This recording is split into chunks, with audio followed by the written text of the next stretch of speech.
The best way I can describe the Fuji X-Half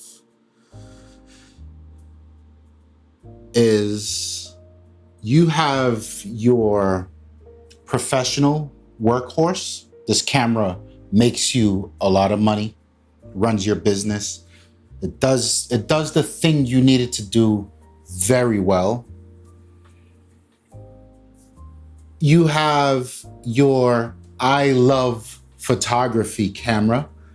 And this is the one you grab when you're doing the most hobbyist of hobbies, and you just need to be present in your creative world, and it's just your go-to. And then there's the Fuji X-Half. That's the camera that is always with you no matter what.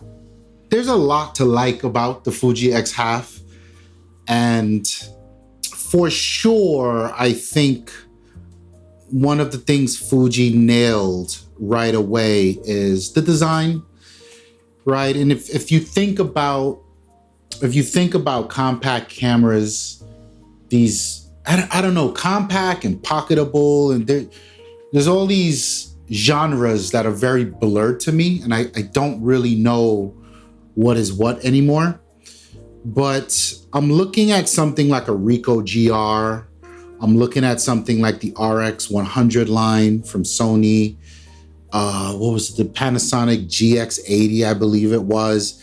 These super tiny cameras. They do have a look to them. But oftentimes when you're talking about super compact and pocketable cameras, one of the very real compromises is the design. And that's something I love about Fuji. They very rarely compromise on the design. And yeah, I feel like they knocked it out of the ballpark here with the X-Half. It's that range finder, very beautiful to look at. In fact, it's one thing to say you've seen this in thumbnails, you've seen it in people's photos on shelves next to books and coffee tables, but you never really seen it for yourself amongst your own things. It really is a beautiful little camera. And it really is a tiny, beautiful camera. This thing can fit in my back pocket. It can definitely fit in my blazer pockets. In fact, when I go to work, lending to the point of this camera comes with me everywhere. Let's say I'm at work, lunchtime, I want to take a photo walk.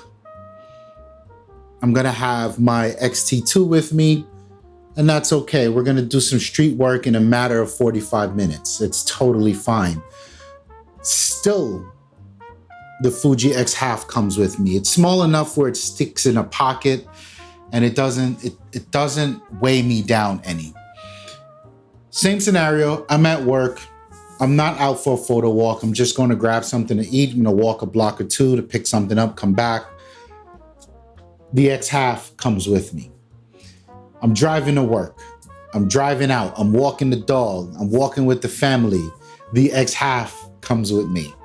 There's something to be said for the size of this camera and the true portability behind it. And this camera's found itself in my everyday life. And I think that's something that I didn't know I needed, because I've been in this weird space where I'll make space for my camera. Whatever camera I'm carrying, be my A7 II or my Sony A7 II, my Fuji X-T2, whatever it is, I'll make space for it. But now, mainly I don't need to, because the X-Half is such a joy to walk with. I'm okay there. It really does show its value there. Despite the size of this thing, it's pretty decent to handle. I wouldn't say I have small hands, neither would I say I have big hands. it's fine. And really, to give some context, for those of you who've ever used a Ricoh GR, it's a little thicker than a Ricoh GR, which means it's a little easier to hold.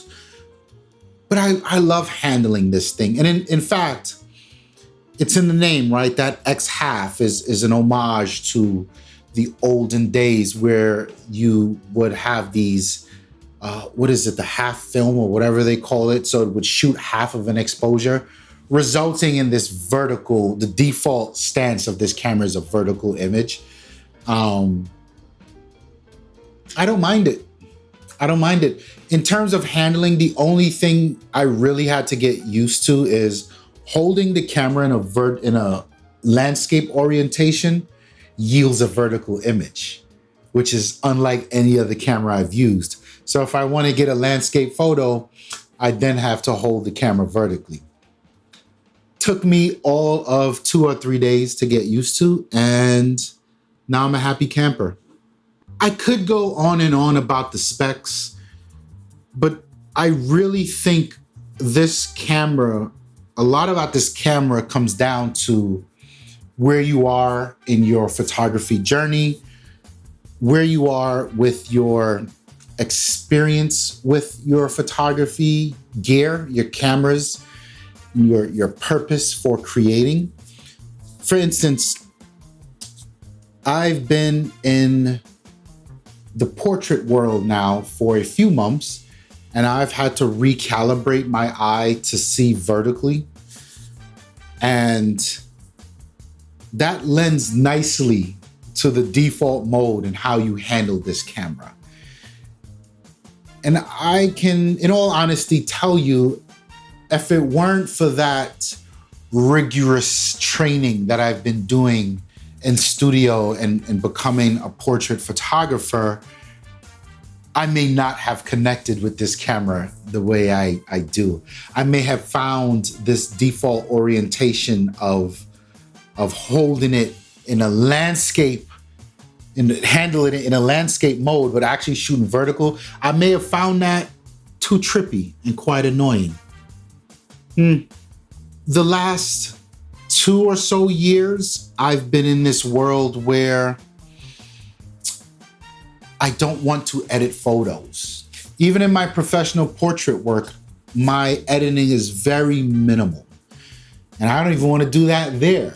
So looking over into my creative life and my everyday life where this camera shows its value, I don't want to edit anything. I don't care to put photos in Lightroom and push and pull and tweak and crop. I don't care.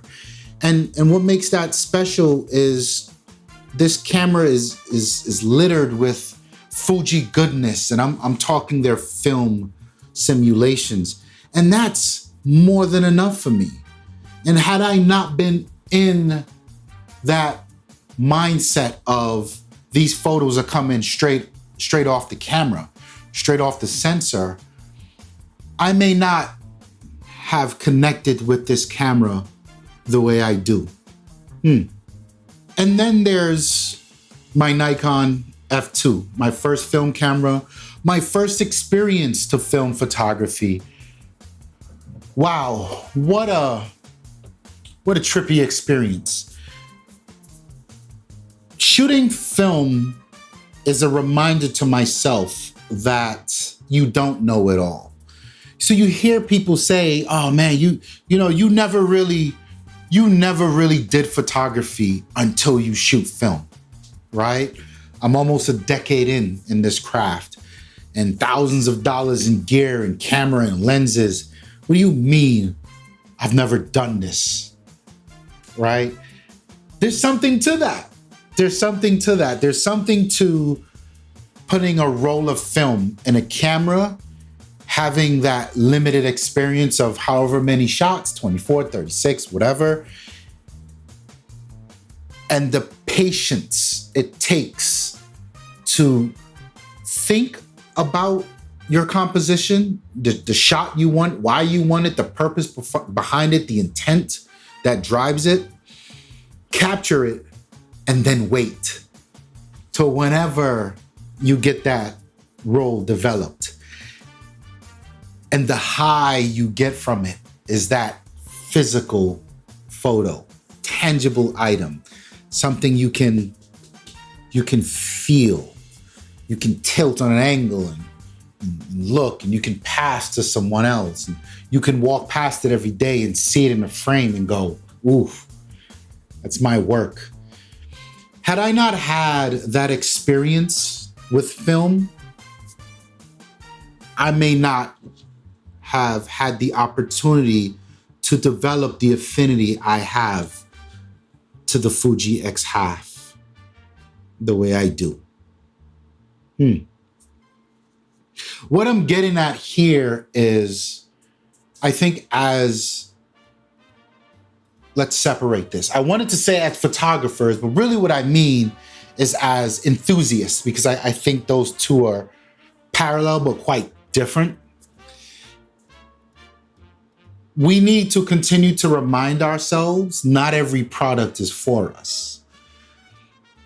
And in validating that approach that not every product is for us, the core value there is that we are each in our or on our own photography path.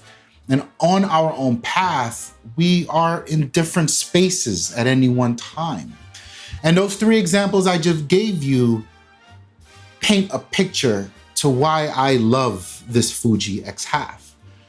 But also, that's just me. I can totally understand why someone else could look at it and say, what? $850 for that? No way. I'll just get a Ricoh GR. Right? And I'm not interested in having that conversation of this versus that. I'm not interested in having a conversation about what the Fuji got. They lost their mind. What is this gimmick with this fake film advancement lever? Listen, I don't think Fuji lost their mind with this camera. I think they set out with intent to give an homage to a very particular kind of enthusiast and or photographer. And in that, I feel like they doubled down in such a way where they leaned into what makes them special. Film simulations are what makes Fuji special. They gave a whole second display for that only, right? And then when you say, okay, well, that's cool, but what's up with this film advancement lever? They could have just done it in a lazy way, but they did it in an intentional way. So there's a whole mode on the camera that locks you into completing your 36 shots. And after each shot, you've got to wind the film. And sure, it doesn't feel like the most faithful thing to an actual film advancement lever. But it's there nonetheless. You know what I mean? I don't need it to be one-to-one, because then that raises the price of the camera, right?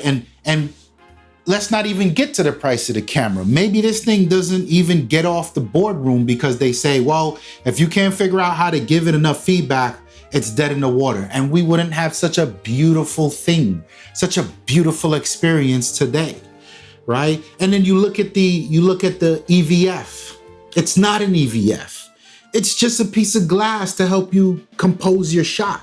There's no looking through the OVF. There's no dials. There's no exposure meter. It's just a glass. That simplicity is much welcomed, because that's where I am in my life today. And that simplicity is what I need when I'm hopping in the car to run errands. I've got a camera. If there's a moment I want to capture, boom, much like my cell phone. Except my cell phone isn't this beautiful in regards to cameras.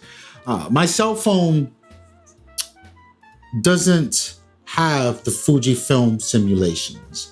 My cell phone doesn't have this mode where I can restrict my experience to these 36 shots and I've got to be patient. I've got to finish that roll. My cell phone does have an app that I can connect my X-Half to, And I got to sit there. I think the X-Half app is quite brilliant, actually, the way it develops and it shows you that that sheet, that grid of images as they develop. But hopefully you get the point. I think that this is a niche product. And I think depending on where you are in your photography journey, this camera can give you a good bit of joy and a good bit of experience. You know, there are times when I'll actually enable the film mode, and I'll have multiple photos throughout a week period. And then I'll go and expose that film, develop that film. And it's like, oh yeah, I remember this. Man, I was waiting to see this. And it's such a dope shot, right? Like, I think this camera, if you really sit down and be honest with yourself and analyze where you are in your journey, this camera can earn a spot in your everyday carry. But that isn't to say this camera is perfect. No camera is perfect. I've said that multiple times across multiple conversations and multiple genres, multiple brands. There's a lot about this camera that I think could have been done better. And it sucks that people will use these things that have room for improvements as reasons to invalidate why they should even look at this camera in the first place. For instance, there is no hot shoe. It's a cold shoe. Why on God's green earth would you do that? I've been tempted to do some portrait photography with this camera in studio, but I can't use my strobes. That sucks.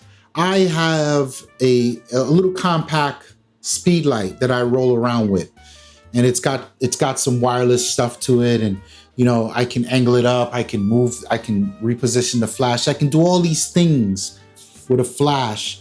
That would have been nice. I can't do any of that. And I see that as such a miss. And maybe more to the point where I said earlier, maybe if it had a hot shoe, it would have already drove the price up. The price. I don't mind the price. Not only do I not mind the price, all things in context. There's a world where for the RX 100 series, Sony charges $2,500 or $2,000, whatever it is these days. Beast of a camera, super compact, beautiful images, great sensor, fine. I had no beef with that camera. There's a world where a Ricoh GR4 or Ricoh GR3 or whatever special edition with the ND filter Ricohs will cost you $1,100, and a new Ricoh is like $1,500. I'm sorry, what? This is the distinction where I want to lean on my point earlier. To each his own, her own. It's all about where you are in your photography journey. Do these things show their value? Because there's no world where the Ricoh literally feels like a cell phone to me.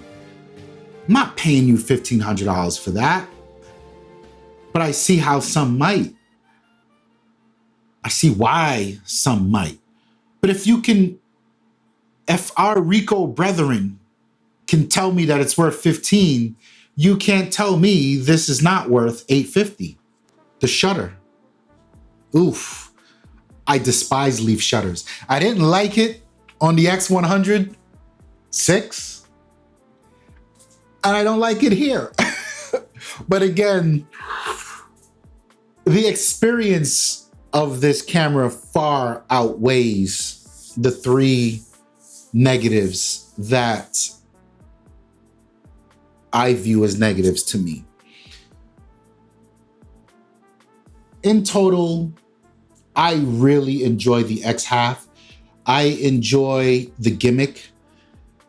And I struggle to call it a gimmick because the word gimmick has negative connotations to it. And I feel like people they use it in a way where the context is, You won't use that. It's a bad thing. Stay clear. I like the film advancement lever. I like the film mode.